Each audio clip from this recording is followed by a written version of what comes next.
Hey everybody, what's going on? It's Dan Watson here. In today's episode, we're going to slow things down quite a bit. We don't have any big projects in store for this episode. It's going to be a complete base decoration. Is that the right word? Maybe not. We are just going to be staying home, staying cozy, and working out at the base, decorating it a little bit, making pathways to all the buildings we've been building up in here, and pretty much just making the base look pretty. Pretty. No, I don't build no ugly bases. It's already pretty. No. Those aren't the right sticks. Excuse me, why are you not showing me the ladder recipe? What's wrong with you? Oh, forgot to let y'all know.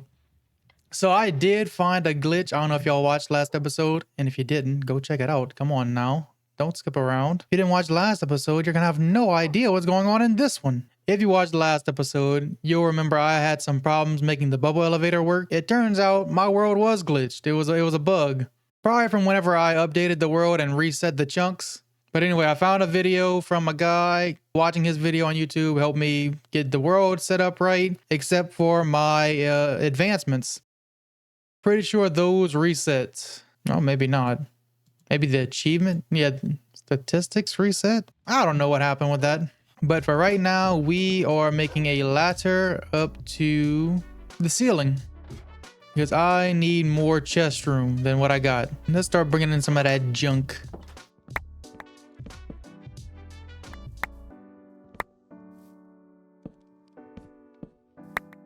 We need a trash can in this room.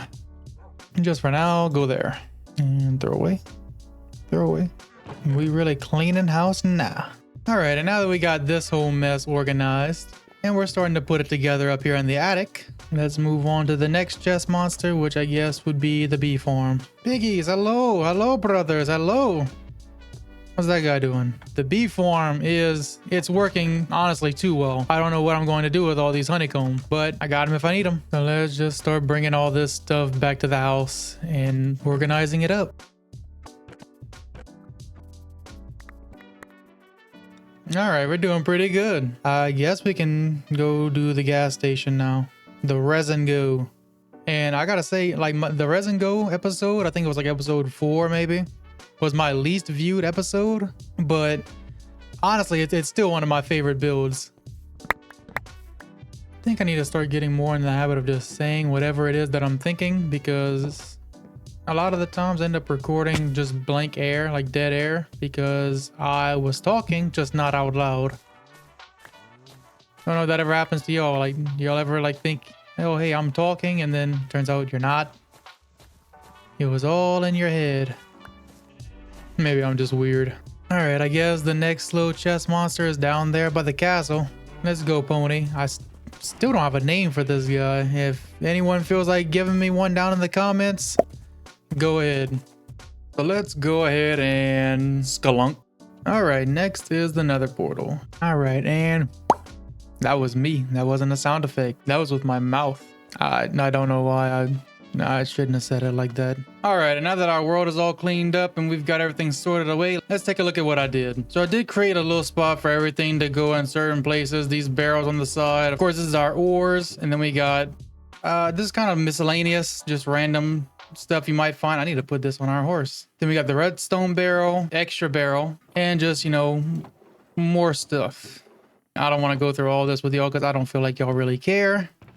The attic is what we put the surplus of everything. So when these chests filled up, or if I just had way too many things that I knew what to do with, that's what we've been doing up here. Kind of separated between items I use regularly and stuff I'm probably not going to touch often. But bam. Look at that shiny horse. Next thing I want to do is move all these animals over there. It's gonna kind of be a pain, but they're really in the way here. They weren't supposed to be here permanently. I plan on making the farming area and the barn over there, so it just makes more sense for them to be over there. So let's get some fence, get some leads, and start leading those guys over to their new home. Oh, I didn't mean to do that. Oh, come on, man. Oh, you know what? I don't even think it's Minecraft that's the problem. I think I'm just an idiot. All the frustrations I have with this game, user error. Oh, that's a shame. All right, breed up. Oh yeah, that's looking real good. On to the next thing. All right, and now that we've gotten the sugarcane out of the way here, I'm gonna make a pond like right in front of the pig pen. Maybe have a little waterfall coming down. I think that's gonna look good. But first, let's get rid of all these flowers. They are such a pest. I think right here would be a good pond location. And now is also a good time to talk about free cam, mainly because it was brought up to me already.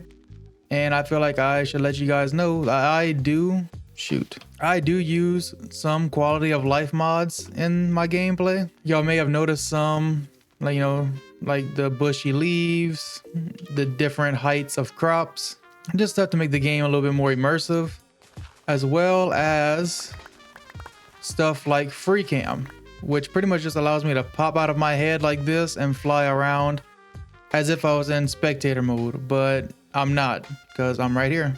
I'm right there. Look at me. Actually, I can press this button and now look at, I can move around. I can move my little character around while being in this free cam.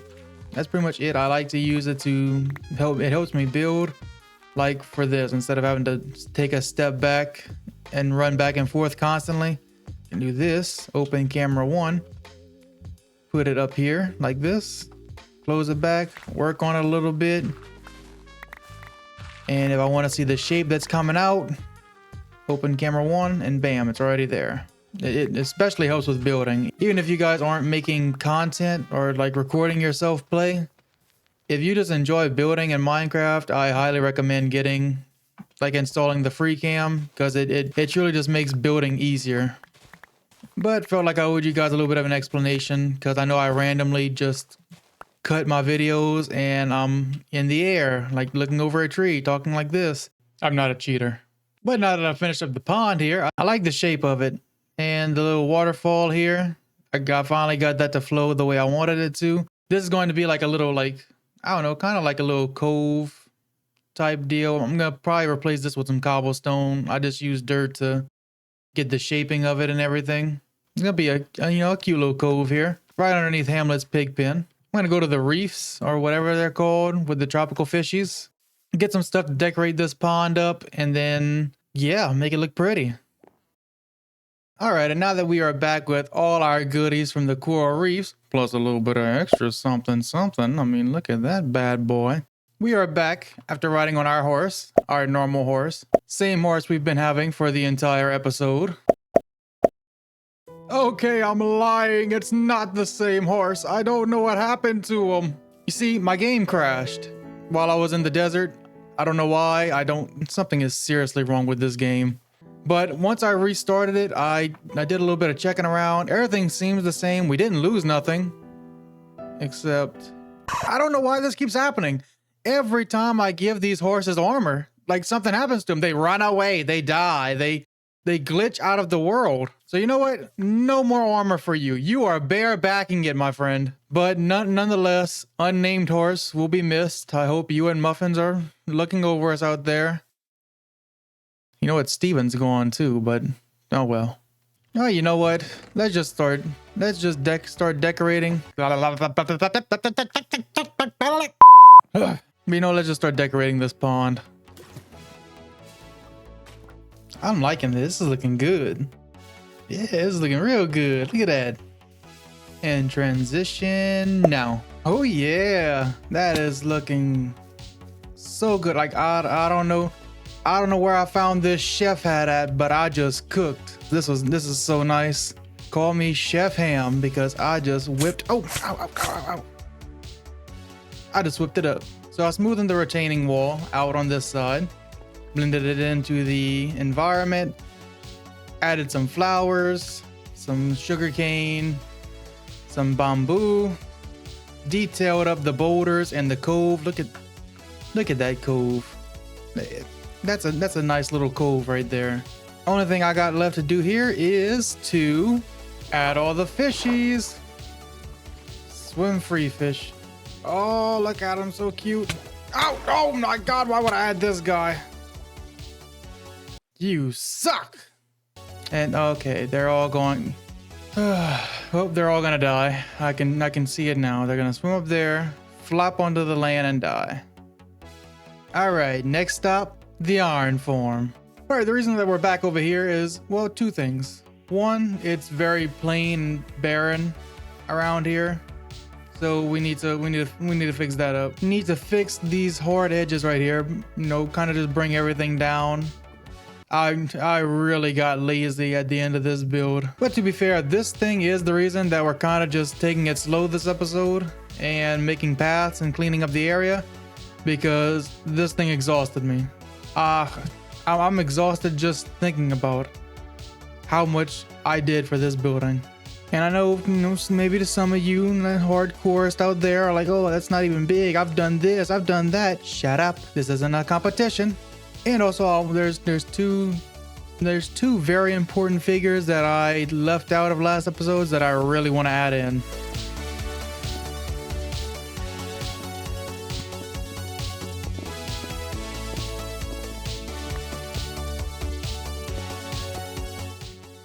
All right, and here they are in all their glory. Let's make them blend in a little bit.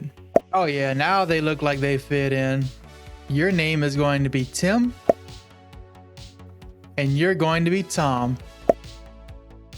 Tim and Tom. These guys are a design from a YouTuber called Arashi. I'm sorry if I'm butchering your name. I found his design on YouTube. I thought it was pretty cool. Small enough to fit right in front of the castle. And, like worked out really well. I tried to design my own iron golem, and well... Whew.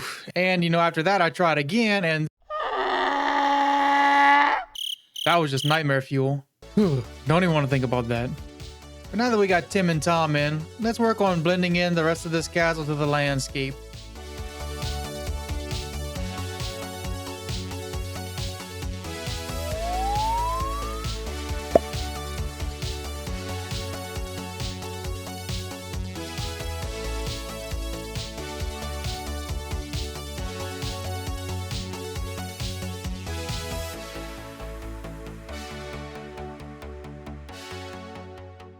Ooh, that is looking good. My voice is not woken up yet. I was just in a Taco Bell food coma. Yeah, I know, before you say it. Oh, I get sick every time I eat Taco Bell. Doesn't your stomach hurt after you eat it? Of course it does. It's Taco Bell. That's like saying do your eyes hurt if you look at the sun. But these are just the prices we pay for greatness. But this is the finished product on the castle. I love it. I put in these little trees here. Got this leaf wall retaining roses.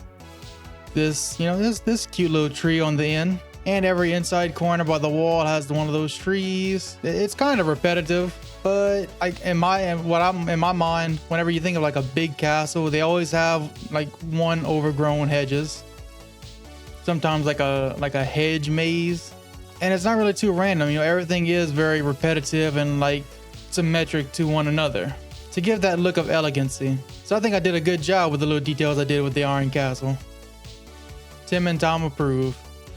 Also, I did comment here and I brought down the walls all the way to the lava so you don't have that ugly cutoff anymore. And I kind of smoothened out the edges right here and added some short grass, some long grass, the new bushes, just to kind of not make it feel so barren and out of place. And drum roll, please. There's still no interior in here. We will get to it eventually, I promise. Just not today. Now that I'm done decorating the Iron Castle and building my little pond up there, I want to start working on the paths around this world. There's still a few more touch-ups that I want to get to, but I really want to establish like the path line. I think I did a pretty decent job smoothing out the land. And for these paths, we're going to need three things. First thing is a shovel to smack the dirt down. Next is some coarse dirt. Probably gonna need more than that. Much better. And lastly, some packed mud. No. We're gonna need about way more than that.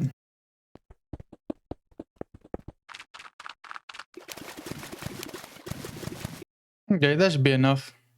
Now I just need some of this. Alright, so let's start planning this out.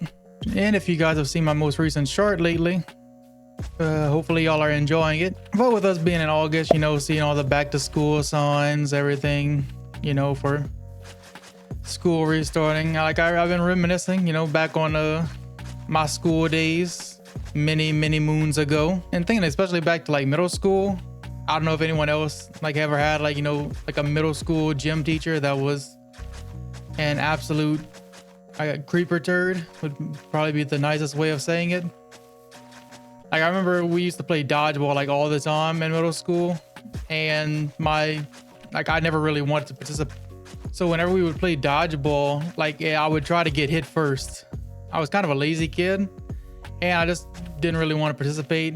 Really more shy than anything, so I was like too self-conscious to even throw the ball, which is, it's weird to say out loud like now, you know, being 25, but I think this is like 12-year-old Hamilton. That dude, low self-esteem.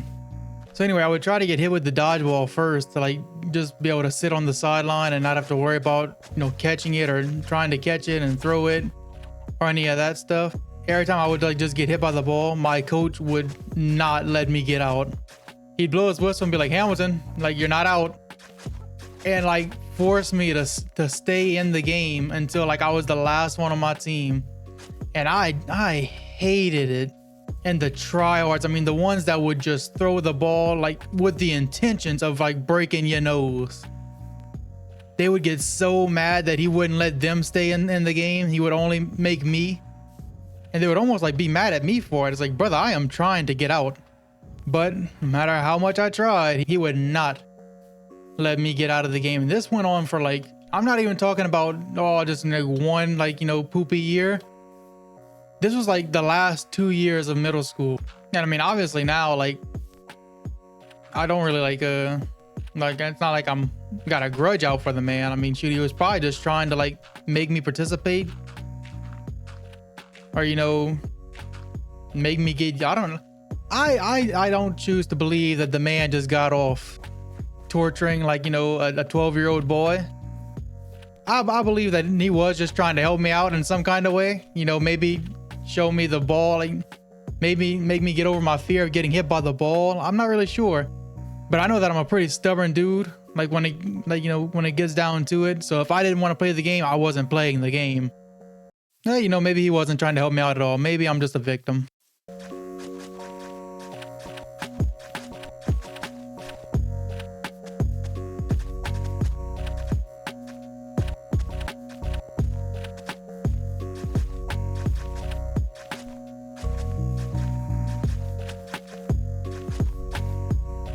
All right, I must say it's looking pretty good. House chicken. Not today. All right, so now that we got the pallets all planned out, let's start detailing them. You know, another cool school memory I had was back in my junior year, my chemistry class. And forewarning, I'm not trying to brag and be like, oh, I was so smart with this story, because I wasn't. I was, honestly, I'm like a step above a monkey with a typewriter, but I'm fairly decent at math. So in chemistry, there's a portion of the class where you do a lot of conversion, like converting from like one thing to another. You use like, you know, a fair bit of numbers. That section of the class was pretty easy for me. I didn't really have to work too hard at it. It was nice. And my chemistry class was the last class I took for that day. So more often than not, I'd be going to that class after lunch, after I'd done worked out for athletic PE. And I'd be tired. I'd just be ready to get off school, go to practice, do whatever it is that I had to do, you know. Well, my chemistry teacher at the time found me sleeping in class and basically told me that I, you know, of course, you know, yada yada, same teacher stuff. You can't sleep in my class. You know, you gotta learn. So I told her, I was like, hey, you know, I'm really, like, I understand this stuff. It's not hard for me. You're just teaching the same thing over and over again.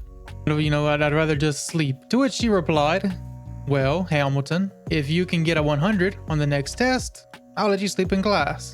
Well, lo and behold, I did end up getting a 100 on that test. And to my actual surprise, she legitimately let me sleep in her class. To the point to where as long as I wasn't laying on the floor, and I would get there my last class before football practice, and I would go sit in the back of class and just sleep.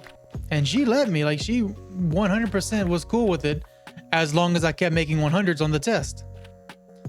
And while we were studying that material with the like the numbers and the converting, I just kept making 100s, so she just kept letting me sleep in class.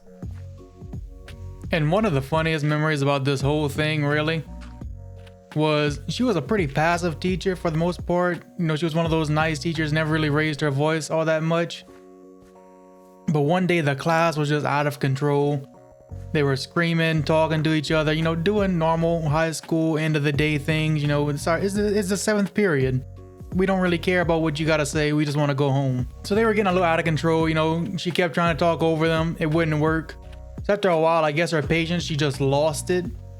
And she screams like almost at the top of her lungs, "Everybody in this classroom needs to be quiet because I am trying to teach a lesson and Hamilton is trying to sleep." That was the best class in my entire high school experience. I still think about that class sometimes whenever I'm wishing I could sleep at work. Whenever I was in college, I was looking forward to my chemistry class, and I shouldn't have. It was nothing like high school. That class was so hard. And with that pretty much wraps up story time. Let me finish up all these paths and then I'll come back to y'all whenever everything's complete.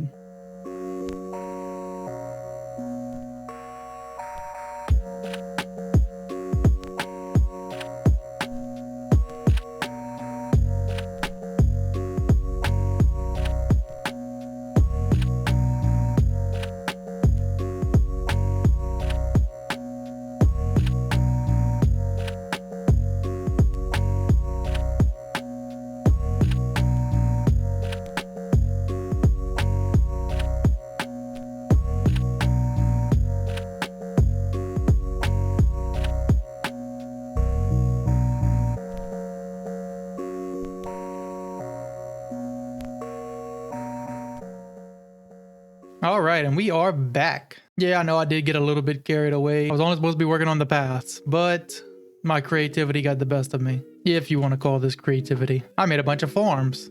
I showed most of this off in the little transition, but we got our carrot field here, our potato fields here. I did the potato field as the biggest one and the one closest to the bee farm. One, because they're food, which is always good. And two, the resource pack I have makes the full-grown potatoes like have flowers on them, which is, I guess, kind of cute, especially now that I have this flower garden here on the side here. I guess a flower garden is the best description for it. This was the last thing I did over here in this area, and I'm sad that I did it last because I think that looks really pretty, especially next to the bee farm. And if I did that first, maybe I would have gave it a bigger field. Like I might end up taking these potatoes out and replacing it with something like that.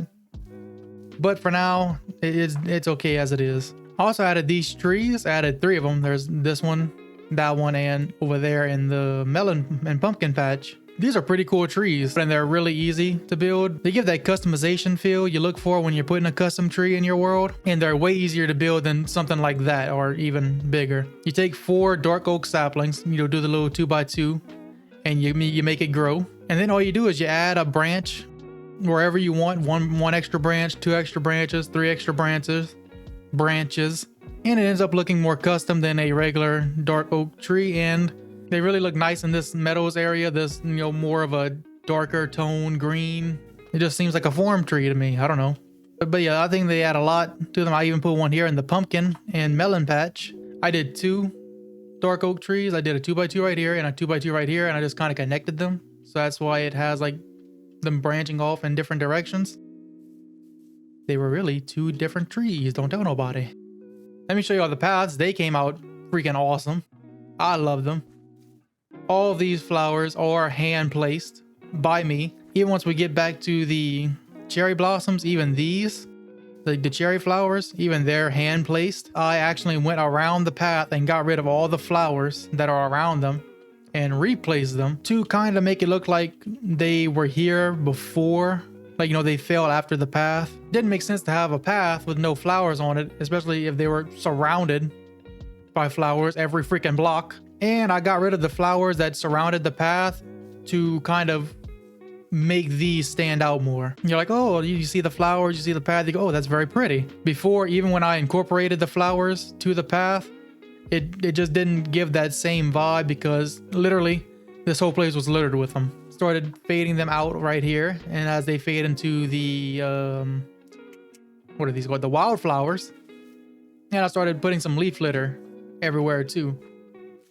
So once we get into the meadows, they start, we get away from the cherry blossom flowers. We get more into the meadow flowers with the leaf litter. I'm really pleased with how this area turned out. It really looks more like a land as opposed to a random building that I just built away from everything else. And honestly, now that we have the paths, I feel like this whole area looks more like that. Like we're no longer building random things in random places. We're building a community. We're building a lived-in little place. And I did stop I did stop putting the flowers once we got to like right here because I couldn't be bothered anymore. I was tired. Dude, that's hard work. Like every individual block, deciding how many flowers it gets, turning yourself around 360. I was getting motion sickness. I'm giving myself the grace to be like, hey, this is okay. But the paths go all the way up to the Iron Castle, and then we got a little branch off here that goes up to our nether hub, our little custom nether island here.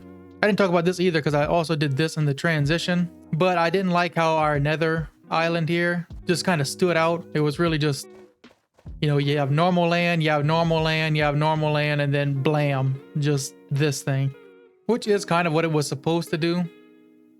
Look like it was overtaking the world and overgrowing, our overworld. But I did want to blend it in a little bit more than what it was. So I felt like splattering a bunch of coarse dirt around the entire thing, mixing in some mud and some soul sand. It really helped blend it into the terrain. Like it looks like the grass is dying. As the nether creeps out further into the land, it's killing the grass. We got a dead tree here. Like, we still got that live tree right there, because it hasn't reached quite over there yet. But this tree that happened to be too close was already corrupted by the portal. Also, I found a geode, so I was able to harvest up a bunch of different size amethyst crystals. And I spread that all around with just all the other nether foliage we got. Because that kind of looks nethery, it looks like something you would find in the nether. That was a pretty cool touch that I added here. So I'm pretty pleased with this area as well. You see, before we added all that, it was just like a hard cutoff right here. I feel like this looks way better. So I definitely enjoyed taking it easy this episode. This is really the part of Minecraft I enjoy doing the most. It's not exactly like mind numbing, like mining up cobblestone or something. You do still have to like think and work out, how do you want it to look? How do you want this to come out? But I enjoy doing like the little things like this. Yeah, building up iron castles are cool and custom islands. But, like little things like this that I feel like a lot of people forget about whenever they're too focused on the big builds. It goes a long way. It really does a lot for your world. So I'm glad that I was able to do that this episode. But all right, guys, that is going to be it for this episode. We're going to go ahead and finish it off right here by the pond with the little fishies in the background. Hope you enjoyed the story time and just kind of watching me transform our world here. Stick around for next episode where we are going to finally be going to the end, defeating that dragon, and getting us a nice little pair of wings so we don't have to ride those things anymore because they keep leaving me. But all right, guys, thank you for watching. Thank you for tuning in. Leave a comment on what you enjoyed about the episode, what you thought of the stories. And as always, don't forget to hit that subscribe button and join the Ham Fam. Later, guys.